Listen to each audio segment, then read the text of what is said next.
નમસ્કાર, હું છું પ્રિયા અને તમે જોઈ રહ્યા છો જનતા કી જાણકારી ન્યૂઝ। નજર કરીએ આજના સમાચાર ઉપર। અમરેલી જિલ્લાના જાફરાબાદ તાલુકામાં એસએમસી સ્ટેટ મોનિટરિંગ સેલ દ્વારા મોટી કાર્યવાહી હાથ ધરવામાં આવી છે। જાફરાબાદ જેટી વિસ્તારમાં પાડવામાં આવેલા આ પ્રતિબંધક દરોડામાં કાયદા વિરુદ્ધ ચાલી રહેલી પ્રવૃત્તિઓ પર મોટો પ્રહાર કરવામાં આવ્યો છે। મળતી માહિતી મુજબ એસએમસીની ટીમે ચોક્કસ બાતમીના આધારે જાફરાબાદ જેટી પર દરોડો પાડ્યો હતો।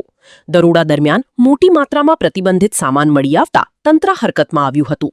કુલ ₹33.89 લાખનો મુદ્દામાલ જપ્ત કરવામાં આવ્યો છે, જેમાં વિવિધ પ્રકારના સામાનનો સમાવેશ થાય છે।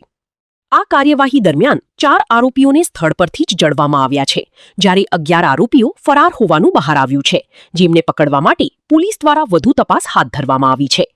ઝડપાયેલા આરોપીઓ સામે કાયદેસરની કાર્યવાહી શરૂ કરવામાં આવી છે અને તેમને પૂછપરછ માટે કસ્ટડીમાં લેવામાં આવ્યા છે। એસએમસીના અધિકારીઓએ જણાવ્યું હતું કે રાજ્યમાં ગેરકાયદેસર પ્રવૃત્તિઓ પર લગામ લગાવવા માટે આ પ્રકારની કાર્યવાહી સતત ચાલુ રહેશે। જાફરાબાદ જેટી જેવા સંવેદનશીલ વિસ્તારોમાં ખાસ નજર રાખવામાં આવી રહી છે, જેથી ભવિષ્યમાં આવી પ્રવૃત્તિઓ પર અસરકારક નિયંત્રણ મેળવી શકાય। આ ઘટનાને પગલે સ્થાનિક વિસ્તારમાં ચકચાર મચી ગઈ છે અને લોકોમાં ચર્ચાનો વિષય બન્યો છે। પોલીસ અને એસએમસીની સંયુક્ત કામગીરીને કારણે ગેરકાયદેસર તત્વોમાં ભયનો માહોલ ઊભો થયો છે।